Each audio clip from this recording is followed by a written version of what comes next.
الحمد للہ رب العالمین والصلاة والسلام علی سید الانبیاء والمرسلین اما بعد فاعوذ باللہ من الشیطان الرجیم بسم اللہ الرحمن الرحیم اقم الصلاة لدلوک الشمس الى غسق اللیل وقرآن الفجر ان قرآن الفجر کان مشہودا وَمِنَ اللَّيْلِ فَتَهَجَّدْ بِهِ نَافِلَةً لَكَ عَسَىٰ أَن يَبْعَثَكَ رَبُّكَ مَقَامًا مَحْمُودًا وَقُلْ رَبِّ أَدْخِلْنِي مُدْخَلَ صِدْقٍ وَأَخْرِجْنِي مُخْرَجَ صِدْقٍ وَاجْعَل لِّي مِن لَّدُنكَ سُلْطَانًا نَّصِيرًا وَقُلْ جَاءَ الْحَقُّ وَزَهَقَ الْبَاطِلُ إِنَّ الْبَاطِلَ كَانَ زَهُوقًا وَنُنَزِّلُ مِنَ الْقُرْآنِ مَا هُوَ شِفَاءٌ وَرَحْمَةٌ لِّلْمُؤْمِنِينَ وَلَا يَزِيدُ الظَّالِمِينَ إِلَّا خَسَارًا وَإِذَا أَنْعَمْنَا عَلَى الْإِنسَانِ أَعْرَضَ وَنَأَىٰ بِجَانِبِهِ وَإِذَا مَسَّهُ الشَّرُّ كَانَ يَئُوسًا قُلْ كُلٌّ يَعْمَلُ عَلَى شَاكِلَتِهِ فَرَبُّكُمْ أَعْلَمُ بِمَنْ هُوَ أَهْدَىٰ سَبِيلًا وقال عز وجل الف لام میم ذالک الکتاب لا ریب فیہ ھدی للمتقین الذین یؤمنون بالغیب ویقیمون الصلاة ومما رزقناہم ینفقون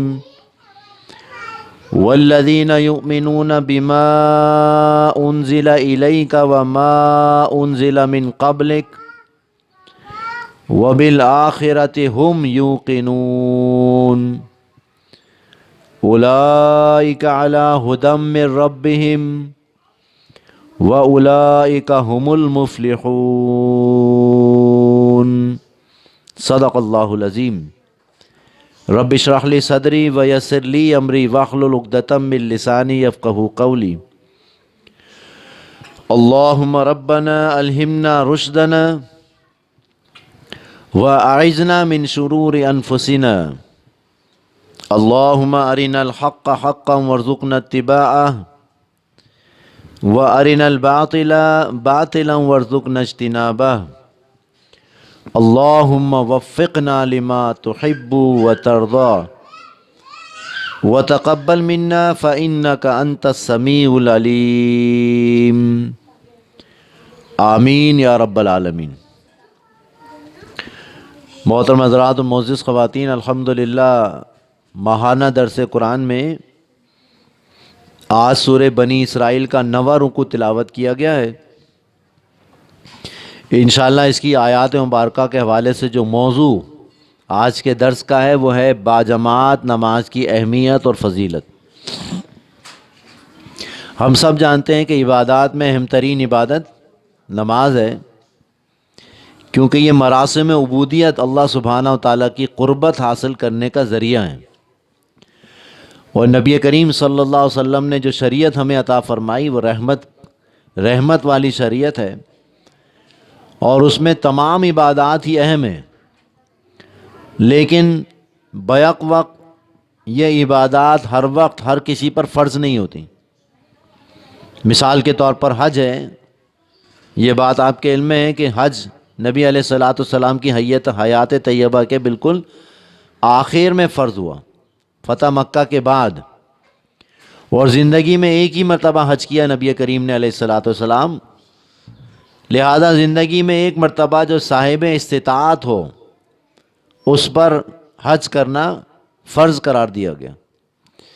اسی طرح زکوٰۃ کا معاملہ بھی یہی ہے کہ وہ صاحب نصاب پر فرض ہوتی ہے، اور سال میں ایک مرتبہ ادا کر دی جائے تو وہ بھی اس کی بھی ادائیگی ہو جاتی ہے۔ باقی روزے الحمدللہ سال میں مہینے کے پورے رمضان کے آتے ہیں، اور اکثر و بیشتر کچھ ایکسیپشنز ہیں، ورنہ تمام ہی مسلمان الحمدللہ روزے بھی رکھتے ہیں۔ لیکن ایک ایسی عبادت جو نبی کریم صلی اللہ علیہ وسلم پر خاص طور پر معراج کی سب فرض قرار دی، اور 5 وقت باجماعت نماز کا تحفہ یا سلسلہ جو نبی علیہ الصلاۃ والسلام کے توسط سے امت کو ملا، وہ اہم ترین عبادت ہے اور ایک مسلسل ذریعہ ہے اللہ سبحانہ و تعالیٰ سے تعلق مع اللہ کا۔ تو انشاءاللہ آج اسی پر بات ہوگی، اور اس کی جو مختلف پہلو ہیں انشاءاللہ، اس کے جو فوائد ہیں، اس کی جو فضیلتیں ہیں، اور خاص طور پر نماز باجماعت تشکیل معاشرے میں، اسلامی معاشرے میں کیا اہم کردار ادا کرتی ہے، اس پر بھی ہم بات کریں گے۔ یہ آیات کریمہ آپ کے علم میں ہے کہ مکی صورت ہے، سورہ بنی اسرائیل، اور تقریباً 10 نویں میں نازل ہوئی۔ سورہ بنی اسرائیل کی پہلی آیت مبارکہ میں واضح طور پر معراج کا واقعہ ہے۔ سبحان الذی اسریٰ بعبدہ لیلا من المسجد الحرام الی المسجد الاقصی الذی بارکنا حولہ لنریہ من آیاتنا۔ تو یہ 10 نویں کا واقعہ۔ اسی معراج کی شب نبی کریم علیہ الصلاۃ والسلام کی ملاقات اللہ سبحانہ و تعالیٰ سے بھی ہوئی، سدرۃ المنتہا تک گئے۔ ایک مکالمہ بھی ثابت ہے نبی علیہ الصلاۃ والسلام کا اور اللہ سبحانہ و تعالیٰ کے درمیان، التحیات للہ والصلوات والطیبات، السلام علیک ایہا النبی ورحمۃ اللہ وبرکاتہ، السلام علینا وعلی عباد اللہ الصالحین۔ یہ مکالمہ نبی علیہ الصلاۃ والسلام اور اللہ سبحانہ و تعالیٰ کے درمیان ہے، اور اسی واقعے کی ایک ریہرسل یا یاد دہانی ہے بیسیکلی، جو ہم اتحیات پڑھتے ہیں نماز میں الحمدللہ۔ تو بہرحال نماز ایک پورے نظام کے تحت فرض کی گئی، لہذا معراج کی شب نبی علیہ الصلاۃ والسلام کو جو خصوصی تحفے امت کے لیے دیے گئے اس کا بھی تذکرہ کر لیتے ہیں۔ اس میں 2 مقامات ایسے ہیں قرآن حکیم کے کہ جو نبی علیہ الصلاۃ والسلام کے قول کے مطابق، مسلم شریف کے روایت کے مطابق، میرے سوا کسی کو نہیں دیے گئے۔ 2 نور ایسے ہیں جو میرے سوا کسی کو نہیں دیے گئے، اور وہ 2 نور ایک سورۃ الفاتحہ ہے اور ایک سورۃ البقرہ کی آخری 2 آیات، آمن الرسول تک، آمن الرسول سے جو شروع ہوتی ہیں۔ اور سورۃ الفاتحہ ہم اچھی طرح جانتے ہیں کہ نماز کا جزو لا ینفک، یعنی ایسا حصہ ہے کہ اس کے بغیر نماز ہی نہیں ہوتی۔ حضور کی حدیث بخاری شریف کی، لا صلاۃ لمن لم یقرأ بفاتحۃ الکتاب، اس شخص کی نماز نہیں جس نے قرآن حکیم کی سورۃ الفاتحہ کی تلاوت نہ کی ہو۔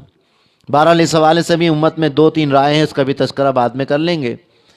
لیکن جو سمجھنے کی بات ہے کہ جو معراج کی شب نبی علیہ الصلاۃ والسلام کو تحفہ دیا گیا امت کے لیے، وہ سورۃ الفاتحہ اور سورۃ البقرہ کی آخری آیات ہیں، اور 50 وقت نماز کی فرضیت کا اعلان ہوا۔ یہ بات بھی آپ کے علم میں ہوگی کہ 50 وقت نماز کا تذکرہ حدیث مبارکہ میں آتا ہے، لیکن نبی علیہ الصلاۃ والسلام کی خصوصی دعا کے نتیجے میں یہ 50 وقت نماز کم کر کے 5 وقت کر دی گئی، لیکن اس وعدے کے ساتھ کہ اگر تمہاری امت 5 وقت باجماعت نماز پڑھے گی تو میں اسے 50 نمازوں کا اجر و ثواب عطا فرماؤں گا۔ وہ اجر و ثواب کے اعتبار سے تو 50 نمازیں ہی ہیں، ہر نماز کا اجر و ثواب 10 گنا بڑھا دیا گیا۔ یہ اس امت کے لیے خاص معاملہ کیا اللہ سبحانہ و تعالیٰ نے۔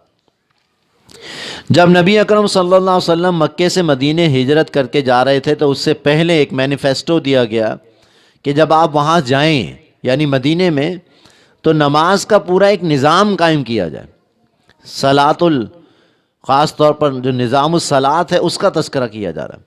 مکے میں تو یہ ممکن نہیں تھا کیونکہ وہاں باجماعت نماز کا اہتمام ممکنات میں سے نہیں تھا، فیزیبل نہیں تھا، لیکن بحمد تعالیٰ اللہ کے فضل و کرم سے مدینے میں مسجد نبوی کا قیام اور وہاں 5 وقت باجماعت نماز کا سلسلہ، جمعے کا سلسلہ، عیدین کا سلسلہ شروع ہوا اللہ کے فضل و کرم سے۔ تو وہ انہی آیات مبارکہ کے حوالے سے آئیے اس پس منظر کے ساتھ ان آیات کا ترجمہ سنتے ہیں۔ اللہ سبحانہ و تعالیٰ ارشاد فرماتا ہے، اقیم الصلاۃ لدلوک الشمس الی غسق اللیل وقرآن الفجر، نماز قائم کیجئے سورج کے ڈھلنے سے لے کر رات کے چھا جانے تک. وقرآن الفجر، اور فجر کے قرآن کا خصوصی طور پر اہتمام کیجیے. گویا صلاۃ الفجر کے بجائے یہاں پر قرآن الفجر کا ہے. اس کی بھی حکمت کیا ہے، اس پر بھی بات کریں گے. ان قرآن الفجری کانا مشہودا، یقیناً یہ جو فجر کی نماز کا قرآن ہے، فجر کا قرآن کا مطلب فجر کی نماز کا قرآن یعنی قرآن حکیم کی تلاوت ہے، یہ مشہود ہے، پسندیدہ ہے، حاضری کا وقت ہے. تو اللہ سے دعا کیجیے اللہ پاک ہمیں اس حکم پر عمل کی توفیق عطا فرمائے. نبی علیہ الصلاۃ والسلام نے اس کا پورا ایک نظام قائم کیا. حدیث میں آتا ہے کہ ایک مرتبہ حضرت جبرائیل علیہ الصلاۃ والسلام نازل ہوئے اور آپ نے 5 نمازیں اول وقت میں پڑھائیں. یعنی بتانا مقصود یہ تھا، تعلیم یہ دینا مقصود تھا کہ یہ اول وقت ہے فجر کی نماز کا، یہ ظہر کی نماز کا، یا عصر کی نماز کا، یا مغرب کی نماز کا، عشاء کی نماز کا. پھر دوسری مرتبہ آئے اور ایک انتہائی وقت میں نماز پڑھائی. فجر اس وقت ختم ہو جاتی ہے، ظہر اس وقت ختم ہو جاتی ہے، یہ انتہائی وقت ہے. تو اس سے امت کے لیے ایک پیغام تھا کہ فجر کا وقت یہاں سے شروع ہوتا ہے، یہاں ختم ہو جاتا ہے. ظہر کا وقت یہاں شروع ہوتا ہے، یہاں ختم ہوتا ہے. پورا ایک ترتیب کے ساتھ نبی علیہ الصلاۃ والسلام کو حضرت جبرائیل علیہ الصلاۃ والسلام نے سکھایا، اور پھر اللہ کے نبی نے اس امت کو اسی طرح سکھا دیا. ایک انتہائی وقت، آغاز کا وقت، انتہائی وقت سکھا دے. اس سے پتہ ہی چلا کہ نماز باجماعت ود ان دا ٹائم فرض ہے، اور اس کے لیے ٹائم لیمیٹیشنز، ٹائم ریسٹرکشنز بھی ضروری ہیں.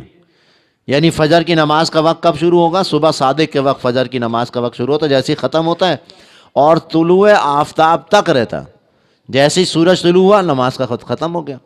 اسی طرح ظہر کا وقت، طلوع کی شمس، جیسے ہی سورج ڈھلنا شروع ہوا یہاں سے ظہر کا وقت شروع ہوگا، اور خاص جگہ پہنچے گا. خاص طور پر جب آپ کا سایہ دگنا ہو جائے یہاں سے عصر کا وقت شروع ہو گیا.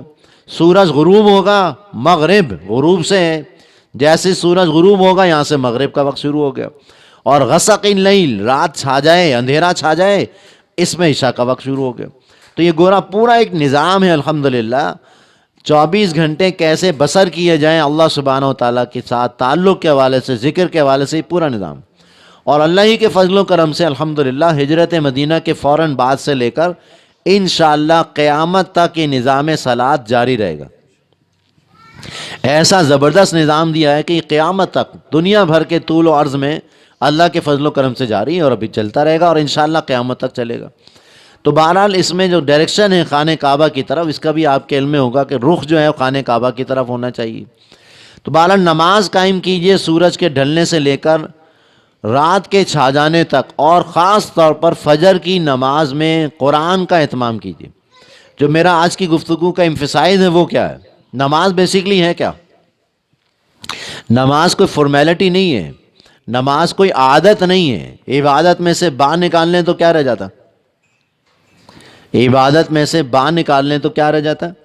عادت. اگر وہ عادت بن گئی تو پھر وہ فرائض، وہ فضائل اس کے حاصل نہیں ہو سکتے، وہ تو ایک فارمیلٹی ہے.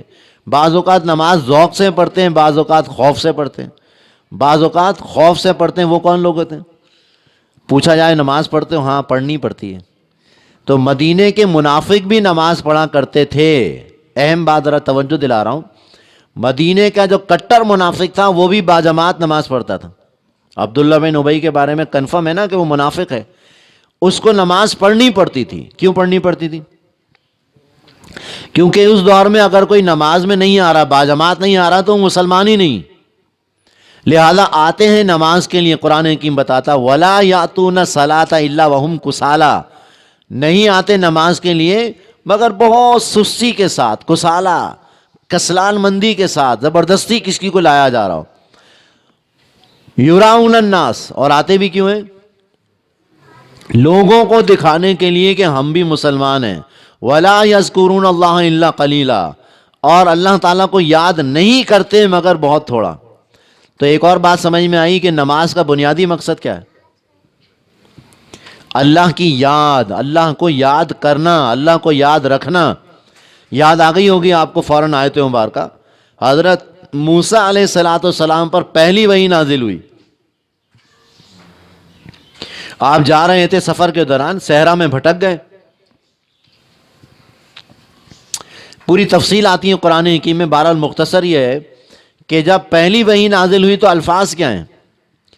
اننی انا اللہ لا الہ الا انا، یقیناً میں اللہ ہوں، میرے سوا کوئی معبود نہیں، فاعبدنی، تو اے موسیٰ آپ میری ہی عبادت کیجئے گا، وَأَقِمِ الصَّلَاةَ لِذِكْرِي، اور نماز قائم کیجئے گا میری یاد کے لیے۔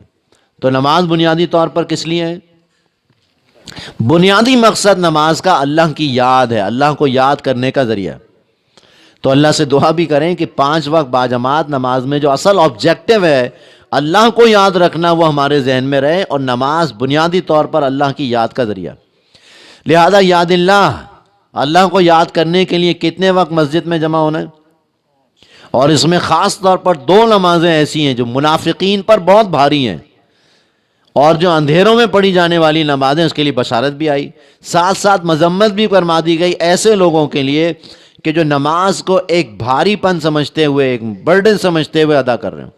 تو بہرحال نماز میں جو لذت ہے اس وقت کب حاصل ہوگی؟ جب نماز کو اللہ کی یاد کا ذریعہ سمجھا جائے۔ ذہن میں ایک اور سوال پیدا، اللہ کو یاد کرنے کا کیا ضرورت ہے؟ اللہ کو یاد کرنے، یاد رکھنے کی کوئی ضرورت بھی ہوگی نا۔ تو انسان دنیا میں جو آیا ہے تو نسیان کے ساتھ آیا۔ انسان اور نسیان قریب قریب ہے۔ ہم بڑی اہم باتیں بھول جاتے ہیں، اور بھلاتا کون ہے؟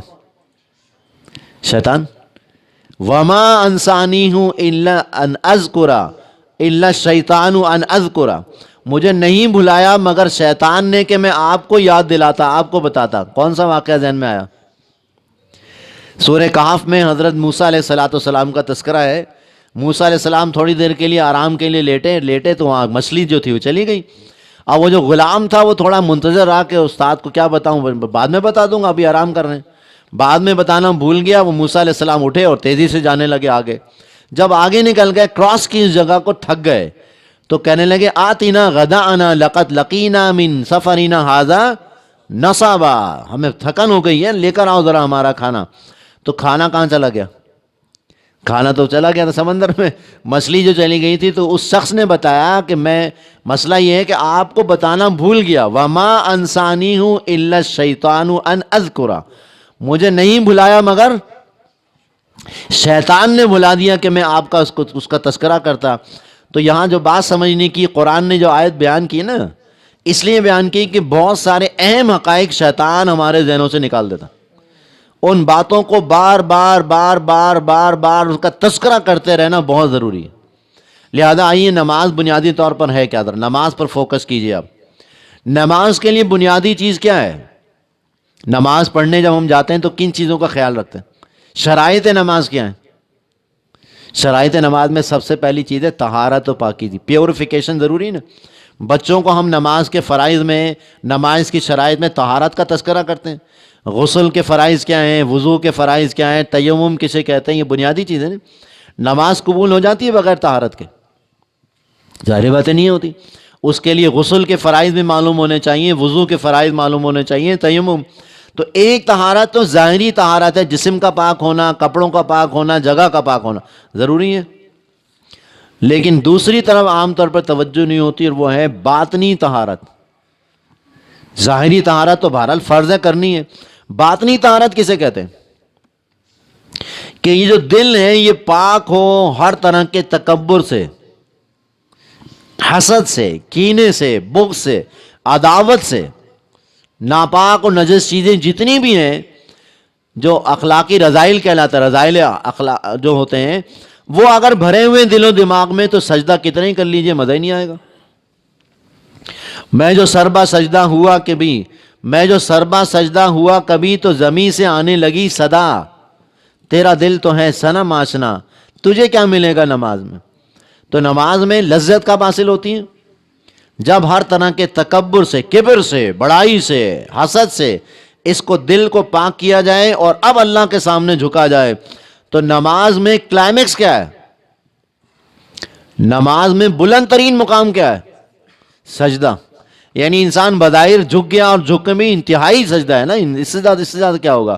ماتھا جمی اللہ کے حکم پر زمین پر رکھ دیا۔ لیکن جتنا اللہ تعالیٰ کے سامنے جھکتا چلا جاتا، اتنا سر بلندی اللہ سبحانہ و تعالیٰ اس کو عطا فرماتا۔ یہ محسوس کرنے کی بات ہے۔ آنائے صغیر آنائے کبیر کے سامنے جب جھکتی ہے تب اس کو عزت ملتی ہے. تو دل پاک ہونا چاہیے ہر طرح کے کبر سے، حسد سے، بڑائی سے، تب اللہ سبحانہ و تعالیٰ وہ سجدے کی لذت حاصل ہوگی انشاءاللہ. اسی طرح باطنی طہارت میں ایک اور امپورٹنٹ چیز وہ کیا ہے؟ وہ جو لباس پہنا ہوا ہے وہ حلال روزی کا ہونا چاہیے نہیں ہونا چاہیے؟ 10 درہم کا ایک لباس پہن کر آتا ہے ایک شخص، 9 درہم حلال کے، 1 درہم اگر حرام کا ہے تو ایسے شخص کی نماز قبول نہیں ہوتی نبی کریم علیہ الصلوۃ والسلام کی حدیث کے مطابق. تو طہارت و پاکیزگی میں پاکیزگی ظاہری اعتبار سے بھی ضروری ہے، باطنی طہارت یہ بھی کہ وہ پاک ہو ہر طرح کے نجس و ناپاک چیزوں سے. اب آئیے ذرا نماز شروع کر رہے ہیں. نماز میں سب سے پہلے کنسنٹریشن کس کی طرف کرتے ہیں؟ اللہ کی طرف. یہ جو ہاتھ اٹھانا ہے بیسیکلی خانہ کعبہ کی طرف، یہ جو تکبیر تحریمہ ہے یہ اصل میں اعلان ہے اس بات کا کہ آپ دنیاوی تعلق کو ختم کر کے اللہ سے تعلق جوڑ رہے ہیں. اعلان ہونا اللہ اکبر. اس سے پہلے اگر وہ آیت کریمہ بھی پڑھ لی جائے، انی وجہت وجہی للذی فطر السماوات والارض حنیفا وما انا من المشرکین، یہ سورۃ الانعام کی آیت مبارکہ ہے اور اصل میں الفاظ ہیں سیدنا ابراہیم کے علیہ الصلوۃ والسلام. جب ساری دعوت دینے کے بعد مشرکین کو جنہوں نے چاند کی پوجا کی، ستاروں کی پوجا، سب کو دعوت دے دی، اب فرمایا کہ میں اپنا رخ کرتا ہوں، انی وجہت وجہی للذی فطر السماوات والارض حنیفا، میں نے اپنا رخ کیا اس اللہ سبحانہ و تعالیٰ کی طرف جو زمین اور آسمانوں کا پیدا کرنے والا، اور میں شرک کرنے والوں میں شامل نہیں ہوں. تو نماز سے پہلے اگر کنسنٹریشن حاصل کرنے کی آیت پڑھ لی جائے. اور بعض علماء کہتے ہیں بڑی پیاری بات، نماز میں لذت کب حاصل ہوگی؟ جب ہر نماز یہ سوچ کے پڑھی جائے کہ یہ آخری نماز ہے. کیا خیال ہے؟ بہت سارے لوگ ہیں نماز کے دوران انتقال ہو گیا. میرے ماموں تھے سجاد بھائی، بہت ہی نیک آدمی. اب ان کی نیکی کا تذکرہ کرنا تھا بہت اچھا نہیں لگ رہا، لیکن نیک واقعہ نیک ہوتے ہیں نا. جس طرح اتنے بڑے آفیسر تھے KESC میں، اور ان کے بقول بڑی بڑی آفرز ہوتی تھیں ان کو، پیٹیاں، وہ جو سوٹ کیس ہوتے کیا کہلاتا ہے وہ اٹیچی کیس بھر بھر کے لوگ نوٹ لاتے تھے. پہلے زمانے میں رشوت ذرا چھپ چھپا کے ہوتی تھی، اس طرح دھڑلے سے نہیں ہوتی اس طرح اب چل رہا ہے. بڑی بڑی آفرز ہوتی تھیں ان کو کہ یہ کر لو. ایک شخص نے 1 پیسہ حرام کا نہیں کمایا. اور انتقال کیسے ہوا فاروق بھائی پتہ ہے آپ کو؟ مغرب کی نماز میں عین نماز کے دوران سجدے کی حالت میں ہارٹ فیل ہو گیا.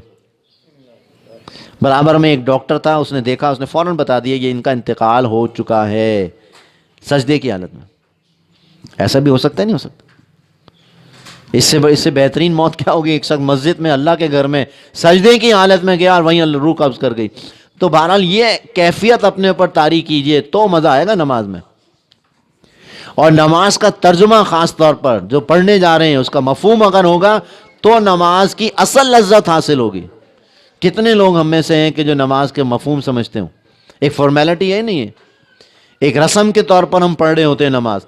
تو آج کوشش کیجئے کہ خود بھی پوری نماز کو شعوری طور پر سمجھیں گے انشاءاللہ، کریں گے انشاءاللہ.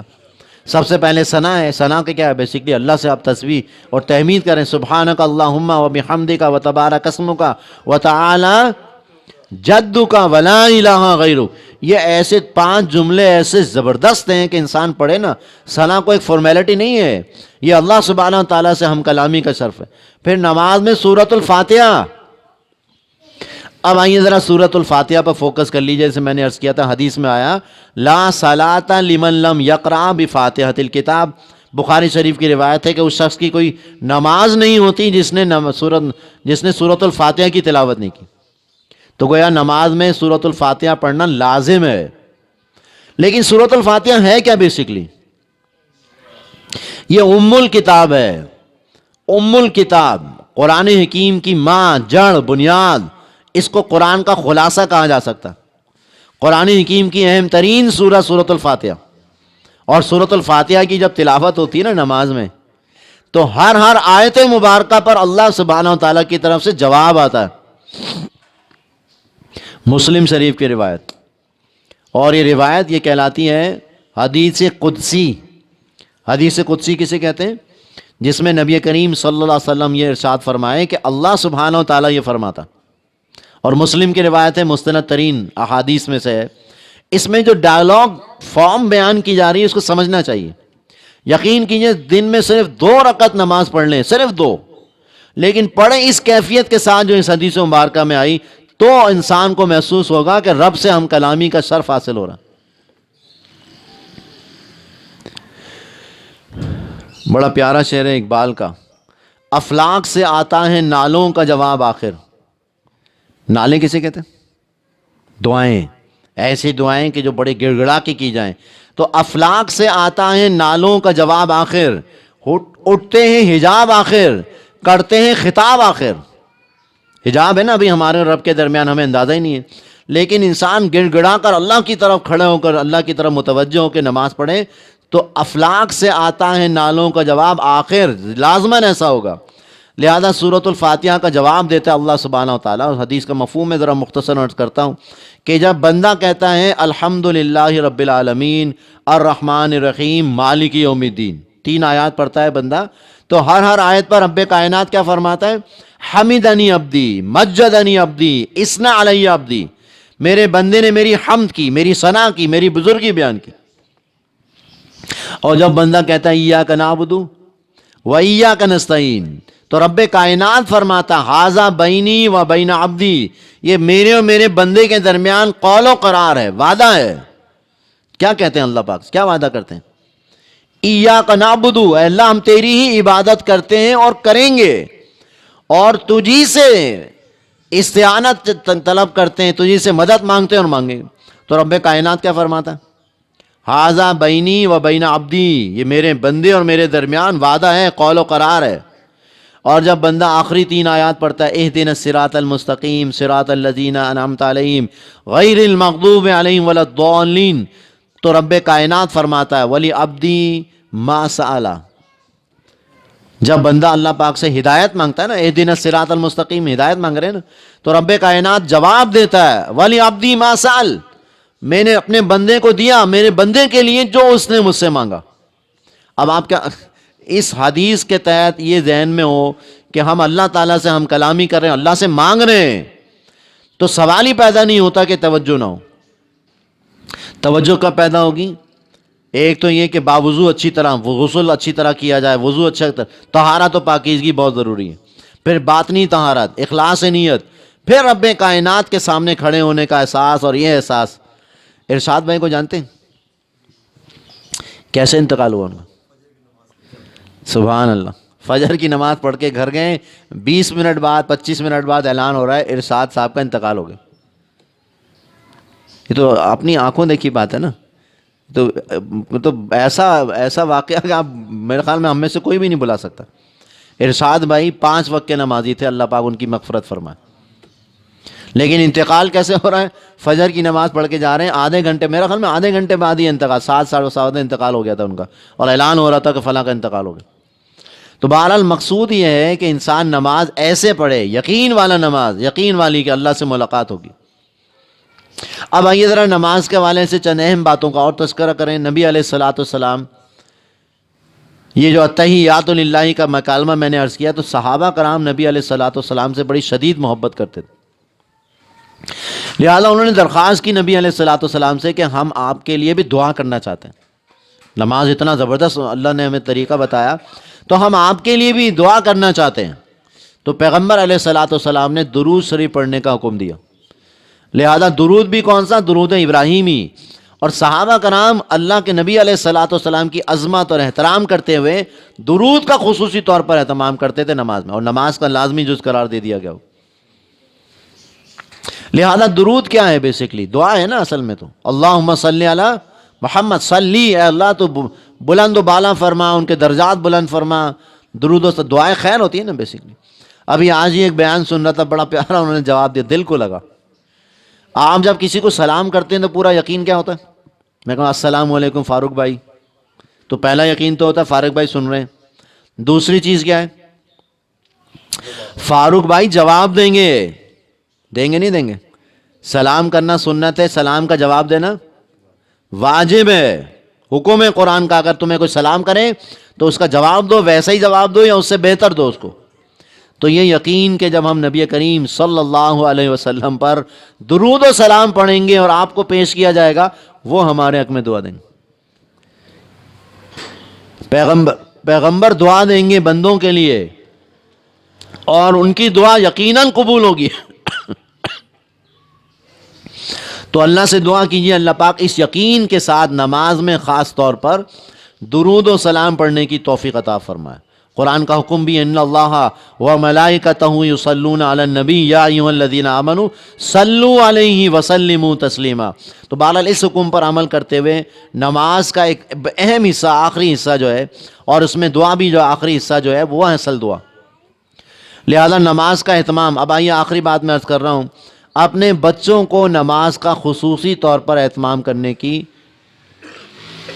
ترغیب دلائیے۔ کیسے؟ گھر میں اگر ماں باپ 5 وقت نماز پڑھتے ہوں گے انشاءاللہ تو اس کا لازماً امپیکٹ بچوں پر آئے گا۔ لہذا اپنے گھر کے ماحول کو پاکیزہ بنانا ہماری ذمہ داری۔ قیامت کے دن سب سے پہلا سوال کس چیز کے بارے میں ہوگا؟ اعمال میں سب سے پہلا سوال اول ما سئل عن الصلاۃ، سب سے پہلا سوال قیامت کے دن جو اعمال کے اعتبار سے ہوگا وہ نماز کے بارے میں ہوگا۔ لہذا نماز باجماعت، اس کا خصوصی اہتمام خود بھی کریں، اپنے بچوں کو، اپنی بیوی بچوں کو خاص طور پر اس کا اہتمام کرنے کی توفیق، اس کی ترغیب دلائیں۔ بہرحال انجینئر صاحب مجھے یاد آ جاتے ہیں بار بار یہ درس کرو یہاں پر تو بس ایسا لگتا ہے کہ بس احسان ہوتا ہے نا بندے کا، احسان۔ تو انجینئر صاحب بہرحال ان کی اولاد تو نماز پڑھتی ہے، مجھے یاد ہے جب وہ فجر پڑھنے آتے تھے، 5 سال رہا ہوں سجاد بھائی میں یہاں پر، تو میں دیکھتا تھا حماد، چھوٹا سا حماد پیچھے چلا آ رہا، خود بھی پڑھتے تھے نماز، پورے گھر والوں کو اہتمام کرتے تھے۔ تو بہرحال نماز کا اہتمام بچوں کو خاص طور پر اس کی ترغیب دلانا یہ ذمہ داری ہے، اور اپنے بچوں کو نماز کے لیے لے کر آنا خاص طور پر ذمہ داری ہے۔ یہ نہیں کہ سو رہا ہے چلو پڑھتا ہے نہیں پڑھ لے، کوئی ایسا نہیں ہے۔ جماعت میں اگر آپ آ رہے ہیں، خود آ رہے ہیں تو اپنے ساتھ لے کر آئیں۔ بہرحال میں عرض یہ کر رہا تھا کہ میری شخصیت میں، میری تربیت میں انجینئر صاحب کا بہت ہاں، جب بھی فجر جو بھی کام ہوتا تھا وہ فجر کے بعد فون کرتے تھے، پوچھتا عامر نماز پڑھی؟ اب مجھے کبھی کبھار بڑا حیرت بھی ہوتی تھی، غصہ بھی آتا تھا، یار ان کے پاس کوئی اور سوال ہی نہیں، لیکن پتہ یہ چلا کہ وہ مجھ سے محبت کرتے ہیں، اور استاد شاگرد کا تعلق ہوتا ہے نا، تو جس سے آپ کو زیادہ محبت ہوگی اس سے پہلا سوال یہ ہوگا۔ تو الحمدللہ ان کی بار بار ترغیب دلانے کے نتیجے میں اللہ کے فضل و کرم سے نماز باجماعت 5 وقت نماز کا اہتمام کا سلسلہ شروع ہو گیا۔ بلکہ ایک اور بات بتا ہی دیتا ہوں تحدیث نعمت کے طور پر، کہ تنظیم اسلامی میں جب کسی کو مبتدی سے ملتزم بنانا ہوتا ہے تو اس کے لیے نماز کا خصوصی اہتمام ہوتا ہے۔ ہمارے زمانے میں بڑی سختی تھی، اور سختی یہ تھی کہ 4 مہینے فجر کی نماز باجماعت تکبیر اولیٰ کے ساتھ پڑھے گا تو ملتزم ہوگا۔ کتنے مہینے؟ 4 مہینے تکبیر اولیٰ لکھا ہوا تھا، تکبیر اولیٰ کے ساتھ بجر فاجمہ۔ اب تکبیر اولیٰ 4 مہینے ممکنات آسان نہیں تھا میرے لیے، مشکل تھا۔ تو 2 سال لگے مجھے مبتدی سے ملتزم بننے میں، جو سٹینڈرڈ تھا بہرحال وہ۔ تو ایک مرتبہ ڈاکٹر اسرار احمد صاحب نے ڈانٹ پلائی، آپ 2 سال ہو گئے ابھی تک مبتدی ہیں، سینئر مبتدی ہیں آپ۔ تو پھر نوید بھائی نے مجھ سے پرسنل ملاقات کی، مسئلہ کیا؟ میں نے کہا اٹھا نہیں جاتا صبح۔ یقین کیجئے اس شخص نے مجھے جو ترغیب دلائی ہے نا وہ آج تک یاد ہے۔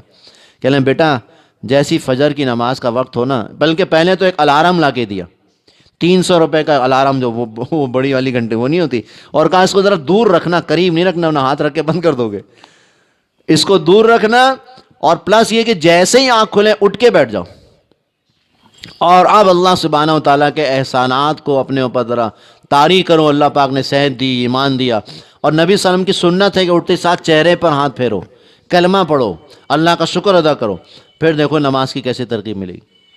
تو بہرحال استاد جو ہوتا ہے وہ واقعہ یہ ہے کہ اس کے لیے صدقہ جاریہ، اولاد جو ہے، اولاد یا شاگرد صدقہ جاریہ ہوتی ہے۔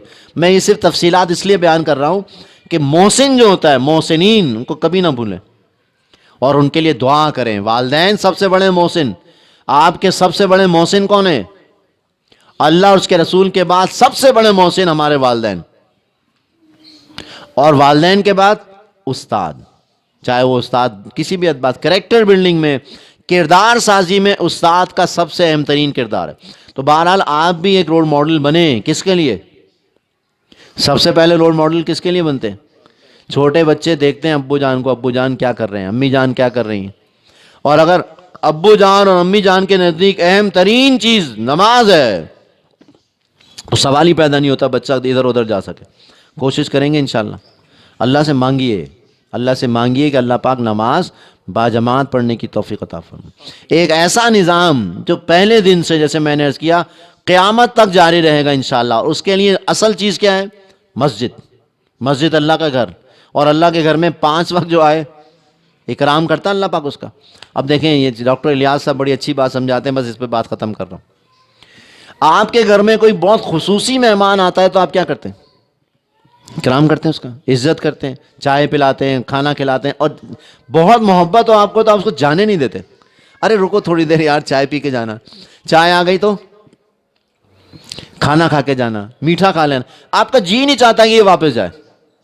جس کی شدید تعلق اگر مسجد سے اور مسجد میں قیام کر رہا ہے تو وہ اس بات کی علامت ہے یہ رب کائنات کا دوست ہے وہ. اور بعض ایک ایسے لوگ ہوتے ہیں کہ یار باہر سے اچھا بھائی کیا کام ہے، خیریت ہے، اندر تک آنے کی توفیق نہیں دیتے، آپ لفٹ نہیں کراتے، زیادہ غیر اہم لوگ ہوتے ہیں. تو پیغمبر تو الحمدللہ وہ لوگ جو مسجد کو آباد کرتے ہیں، مسجد کو نماز سے آباد کرتے ہیں وغیرہ وغیرہ، یہ اللہ کے دوست ہیں، اللہ کے ولی ہیں. اور جو مسجد کے اطراف سے گھوم کے چلے جاتے ہیں، اندر تک آنے کی توفیق نہیں دیتے، سمجھ جائیں ان کا کیا تعلق ہے اللہ سے. اور ایسے بھی ہوتے ہیں ذرا جلدی جلدی میں ہوتے ہیں، نماز پڑھی تو مسجد کو آباد کیجئے. آباد کرنے سے کیا مراد ہے؟ دلچسپی لیجئے مسجد میں، مسجد کے اخراجات میں، مسجد کے معاملات میں. وہ اللہ کا گھر ہے، اس کے اخراجات میں کس کنٹریبیوشن کرنا ضروری ہے ہی نہیں. اسی طرح اس کے معاملات میں دلچسپی لینا ایمان کی علامت. اور پھر مسجد کو آباد کرنے سے مراد یہ بھی ہے کہ عصر، مغرب اور عشاء 3 نمازیں خاص طور پر ایسی ہو سکتی ہیں کہ جس کے بعد ہم مسجد میں بیٹھیں کچھ دیر. فجر کے بعد بھی بیٹھ سکتے ہیں، اللہ کے نبی کی سنت بھی ہے. لیکن فجر کے بعد عام طور پر ایکٹیویٹیز شروع ہو جاتی ہیں، چلو کوئی بات نہیں. لیکن عصر کے بعد، مغرب کے بعد، عشاء کے بعد تو تھوڑی دیر بیٹھ سکتے ہیں. اور اللہ کے گھر میں بیٹھ کر تسبیحات پڑھنا، تعلیم کرنا، یہ نبی علیہ الصلوۃ والسلام کی سنت ہے. اللہ سے دعا کریں اللہ پاک مسجد سے ہمیں محبت عطا فرمائے اور مسجد میں 5 وقت باجماعت نماز پڑھنے کی توفیق عطا فرمائے. اقول قولی ھذا واستغفر اللہ لی ولکم ولسائر المسلمین والمسلمات.